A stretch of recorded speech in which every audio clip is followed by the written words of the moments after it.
Well, hello everyone, and welcome back to day 2 of English and mythology. I'm very excited to see you. I'm very excited to hear from you. I'm excited to have you here. So welcome. Remember, like I said yesterday, if I speak too fast, you can slow me down. You can pause me if you need to.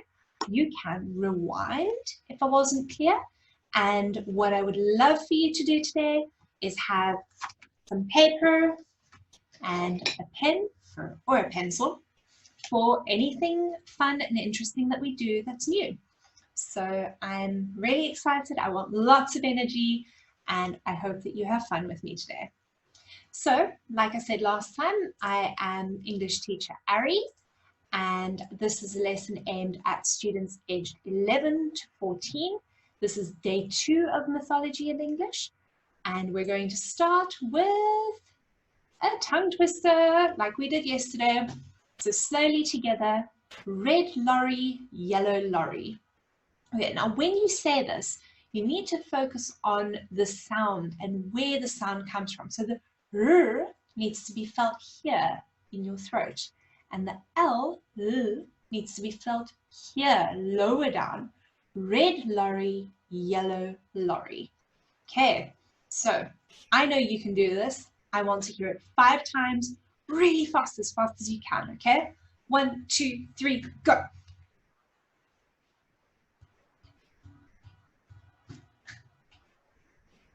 Was that 5 or was that 4? Let's do one more. Well done, everyone. Fantastic. Is your tongue twisted? Did it end up going red lolly, blah, blah, blah? Happens to me all the time. When you want to work on the R and the L sounds, this is a really good tongue twister to help with that pronunciation. So let's move on. If you are joining me for the first time, I'm teacher Ari, and I would love for you to introduce yourself. What's your name? It's lovely to meet you, and thank you for taking the time to come to English with me today. So, where are you from? Let's see.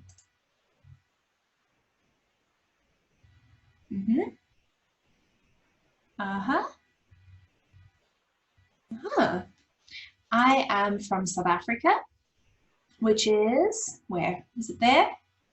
No. Is it there? You're right, it's way down there at the bottom of Africa. It's actually a country called South Africa in the southern part of Africa. Never would have guessed, right? So today we are looking at the continents of the world, and I hope that this is big enough. I hope that you can see it clearly. I know that you know this, but let's do it together. What is this continent called? North America. Very good. And this one here? Whoopsie, don't look. It is Europe. Lovely. And what's this one over here? Asia, right? See, that's an S, but it sounds like a Z. Asia. Good. And down here, what's this one? South America. Very good. What's this one that I live in? Africa. Lovely. And this one's not so much a continent, but it is counted as a continent. Australia and Oceania, which isn't indicated there, actually features all these islands around here, Australia and Oceania. Now, I had a lot of fun looking up the rules about what makes a continent, and it's quite interesting. Maybe we can look at it next time. I'm not sure if anyone else would find it as interesting as I do, but some people think that the Americas count as one continent because they're on one plate, and it's just very cool. So if you remember, if you're joining me from yesterday, you will remember that in our last lesson, we looked at a myth from Europe in ancient Greece. Very good. And what was our story? Pandora and her box. Brilliant. So where do you think we're going today? Is it here? Is it here? Is it here? We are going to ancient Egypt. All right. So some of our language for today is a lot trickier than the language we did yesterday, but we're going to take it easy. We're going to do our best, and I want you to try to sound the words out with me. Okay. So let's start with the first one. Historian. Right. When we say this, we want to put the stress on here, on the O sound. So historian. Historian. One more time. Very good. A historian is a noun, and it is the name given to somebody who studies history. Usually this somebody is very knowledgeable about a specific time, a specific place, or a specific group of people. Okay, now how does that differ from the next one? The next one, I want you to try sound out with me again. It's s, o, s, I, o, l, o, g, I, s, t. Okay, if we put it together into syllables, it's sociologist. Okay, so well, let me get my skinny line. Sociologist.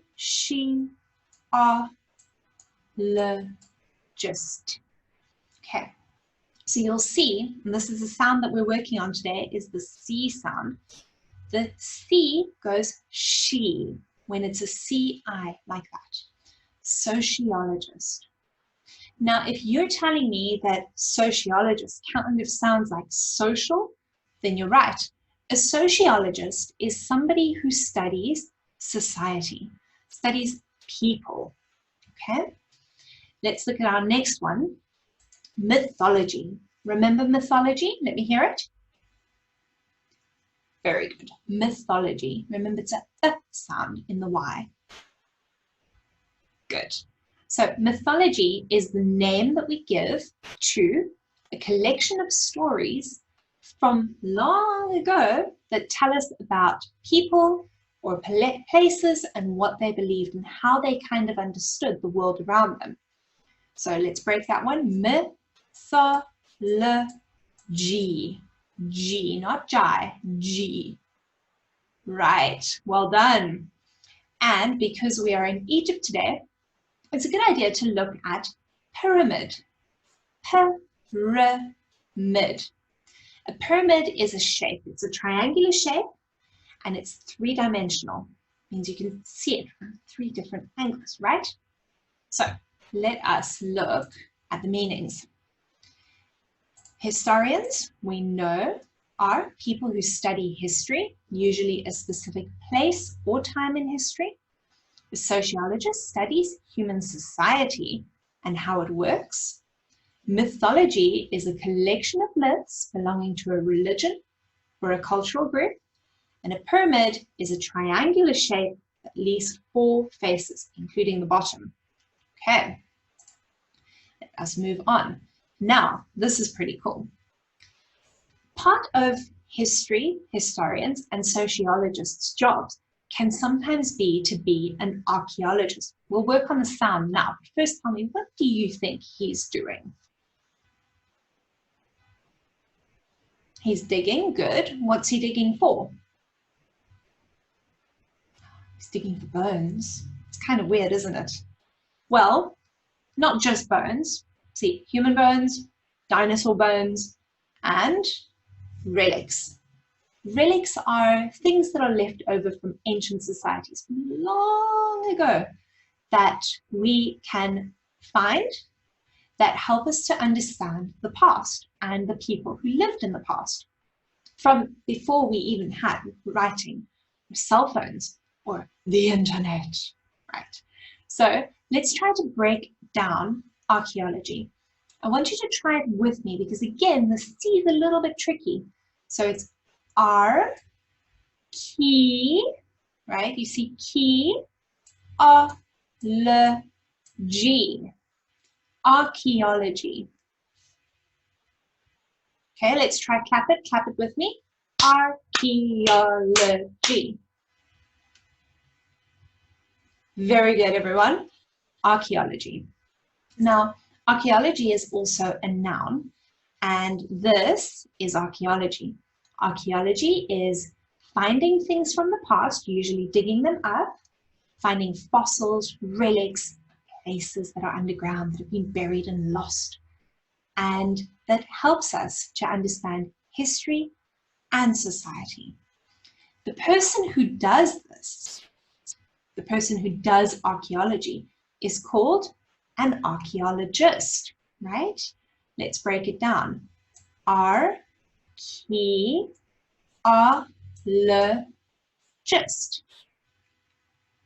One more time. Fantastic. Archaeologist. 5 syllables. Okay, quickly. Lovely. Remember, when you say archaeologist, you need to feel the R here, R in the bottom of your throat. Archaeologist. Very good, everyone. So let me clear my drawings and let's take a look at the meanings. I know we've already looked at them slightly, but archaeology is the study of history through finding artifacts, physical remains of humans or dinosaurs or anything else in ancient times. And the archaeologist, the name given to someone who studies archaeology. Okay, so now you get to do something fun. You can tell me which one is the archaeologist. Which one's the archaeologist? Is it this one? Is it this one? Is it this one? Yes, it is. The archaeologists are down here at the bottom. And which one is the historian or historian? Historian. Is it this one? Is it this one? This one. Okay, so the historian, probably him. It's the best picture I could find to have scrolls and things that are part of our history. And so the sociologist, which one is the good sociologist? Which one is the sociologist? What do they study? You are right, the one in the middle. Well done, everybody. High five. Okay, next page, let's move along. So today's story is set in ancient Egypt. And I was thinking you might find it pretty cool to know a bit about when ancient Egypt was. It was even older than ancient Greece. These are some of the things that we can still go see that were built in ancient times and are still in Egypt that we can actually go and look at today. How cool is that? Right. So ancient Egypt lasted over 3,000 years that it existed. From 3,150 BC to 30 BC. We live in 2020 AD now. It's really, really long time ago. The ancient Egyptians were one of the first civilizations, groups of people, who invented writing like we know it, right, on some kind of paper. And because they were one of the first to invent writing, people who could read and write in ancient Egypt were very powerful. They were very important, and their lives were made a lot better because they could read and write. Can you imagine not being able to read and write? Me neither. So, what else we should know about them is that they had many, over 2,000 different gods and goddesses. And remember how we said yesterday, in terms of mythology, a lot of the time it kind of ties into our beliefs about gods and goddesses. Okay, so just to give you an idea of when ancient Egypt existed, yesterday we looked at ancient Greece, which was over here. We're kind of over here now, so let's go back a couple of 100 years and back some more. Ancient Egypt was way over there. Before ancient Egypt, we had ancient Mesopotamia. Mesopotamia was quite a wonderful place, quite an evolved society, but we don't have much writing from their time because they didn't have writing in a way that we can understand now. we can still understand some of the writing from ancient Egypt. And because of archaeologists, historians, and sociologists, we kind of understand a lot more about the ancient Egyptians and how they changed our world. They even used anesthetic for operations. Have you ever had an operation? I have. I've had a few.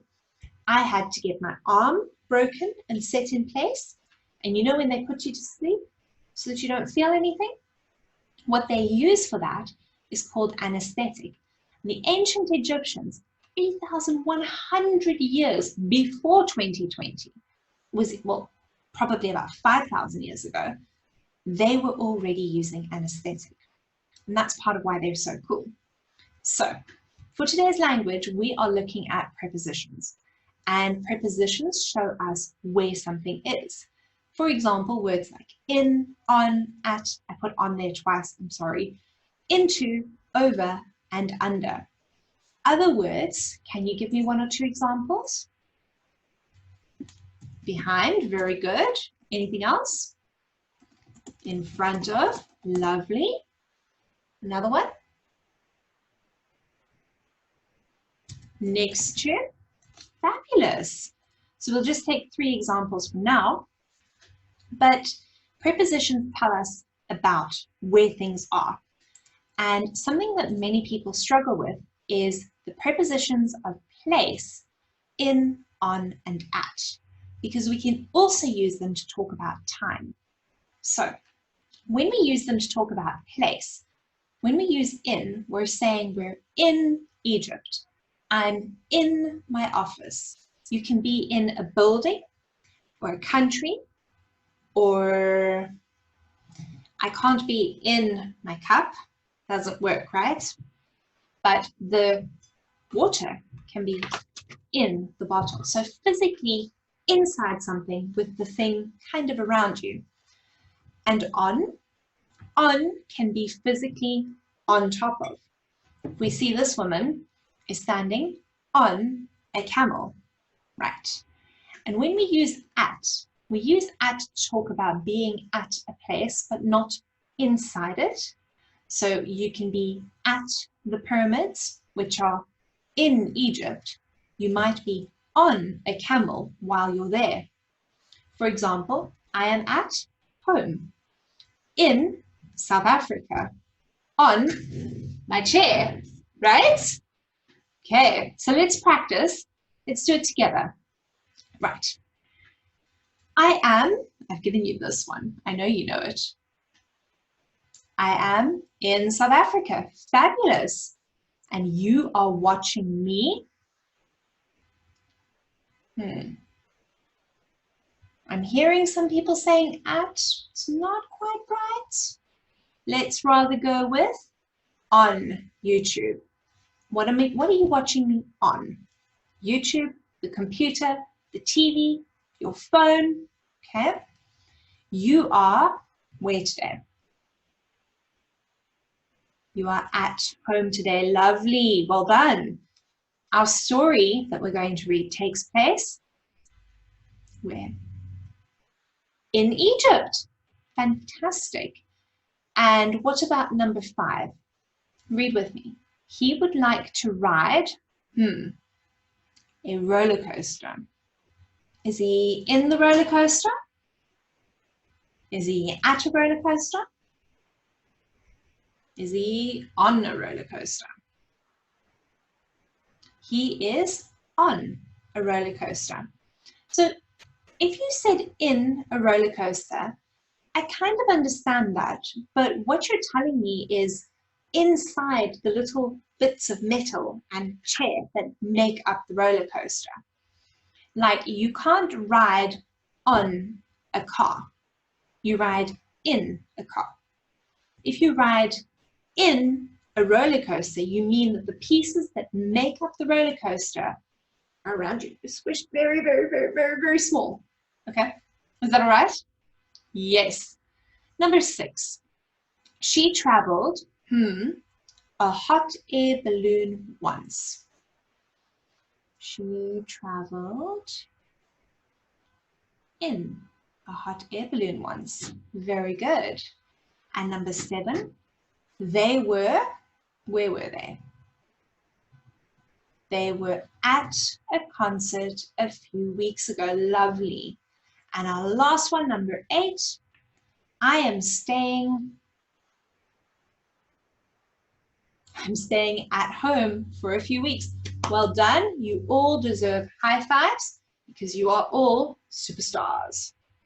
Right. You like my wand? Well done, everyone. I think you're doing great. So our story today is kind of similar to another very popular fairy tale. And while we read it, I want you to try and think about what it sounds like. Try to read with me. Make notes if there's something you're not sure of, so you can listen to it again to hear the pronunciation, and try not to be bored, okay? It's quite a cool story. It is the story of the red slippers, and it is a story from ancient Egypt. Once upon a time, a long time ago in ancient Egypt, there lived a lovely slave girl named Rhabdosis. I don't think I say her name very well. The other slaves who lived in the grand house by the Nile didn't speak to her very often. They were jealous of her beauty. You said jealous, the j, jealous. Good. The slave boys thought she was proud. What does it mean if you're proud?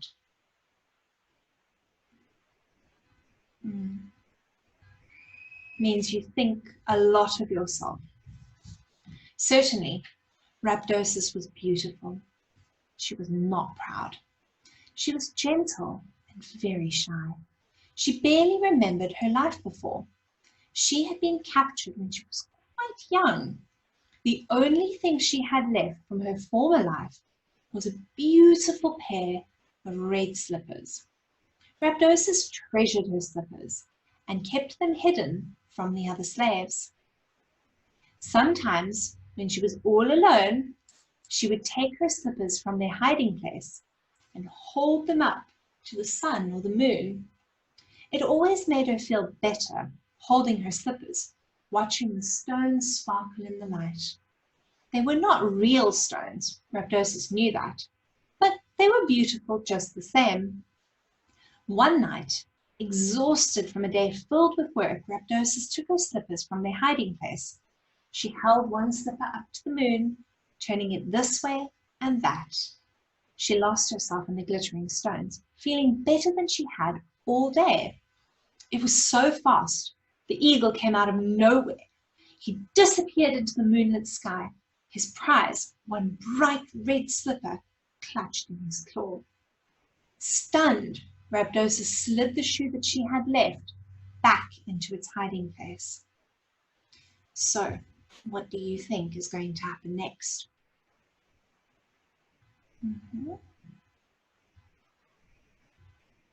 Have you figured out which story this reminds you of yet?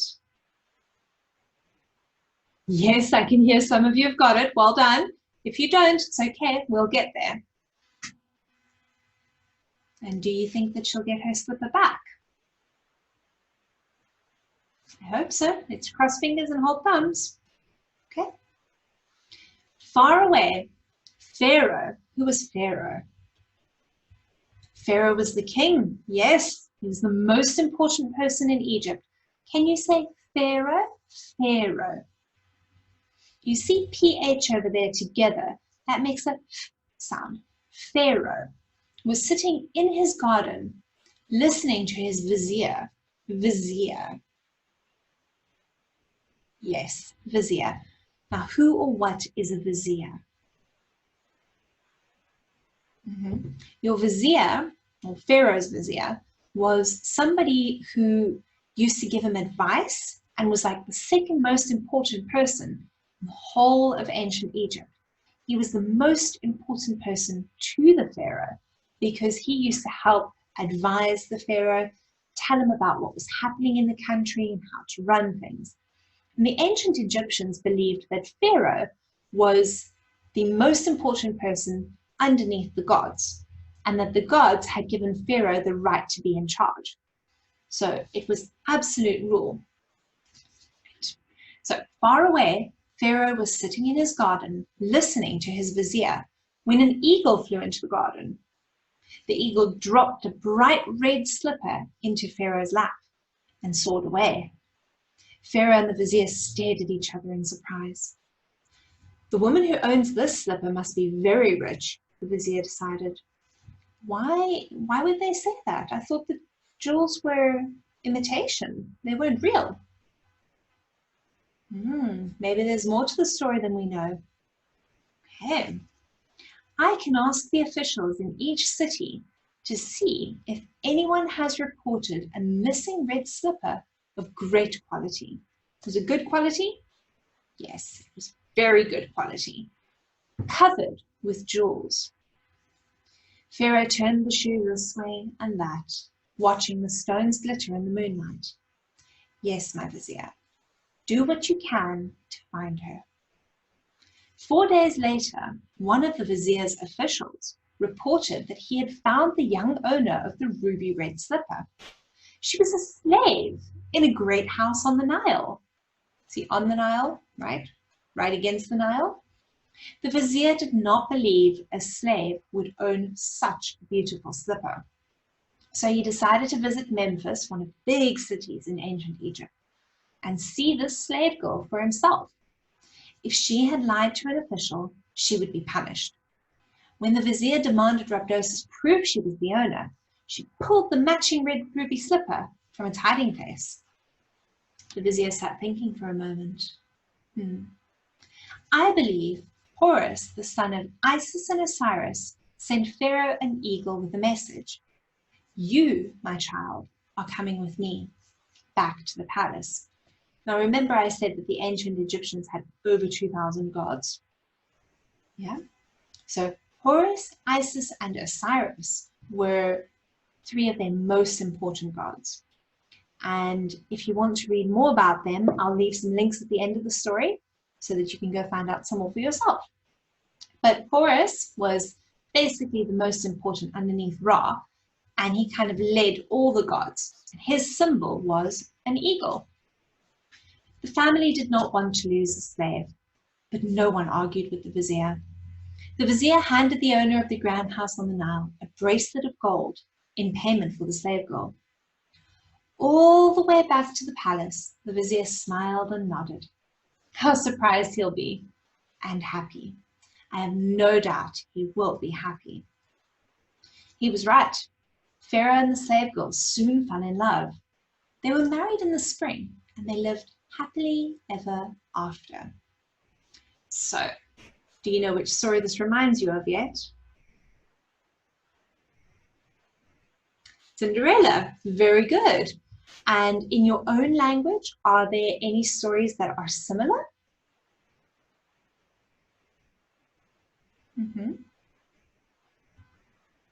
Yes. Most social groups, most cultures, most languages have different variations of this story. This is one of the oldest stories, basically telling us about the Egyptian Cinderella. Now, I want to, before I move on, I just want to thank mrdon.org again, because I found this very interesting story on their website. So, how much can you remember from the story? Who or what stole the slipper from Rabdosis? A falcon, an eagle, or a crow? We'll see. You can write it down for yourself. Remember, you can pause if you need to. How did she prove that it was her slipper? Did she tell them the truth? Did she show him the other slipper? Did she try the shoe on and it fit? We'll see. And what happened at the end of the story? Was it A, Rabdosis lived as a slave in the pharaoh's palace? Was it B, Rabdosis and the vizier got married? Was it C, Rabdosis and the pharaoh got married? We'll check in a moment.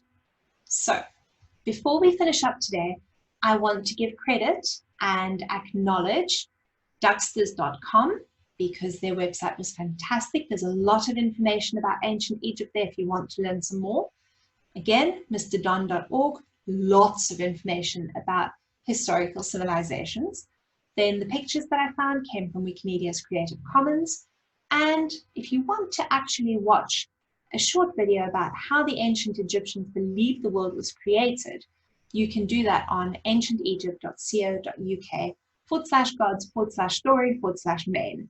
And that is a really cute video about the creation of the world, according to the ancient Egyptians. The answers to the question are way back here. It was an eagle who stole the slipper from Rhabdosis. She showed him the other slipper, and technically she told the truth, so you're right if you said that too. And Rhabdosis and the pharaoh got married. So I want to thank you. It was fantastic seeing you today. I hope you had fun. I had fun. And I will see you tomorrow for day 3, a myth from another continent. Take care of yourself, wash your hands, cough into your elbow, and stay inside, stay safe, keep learning, have fun. Bye-bye, and thank you.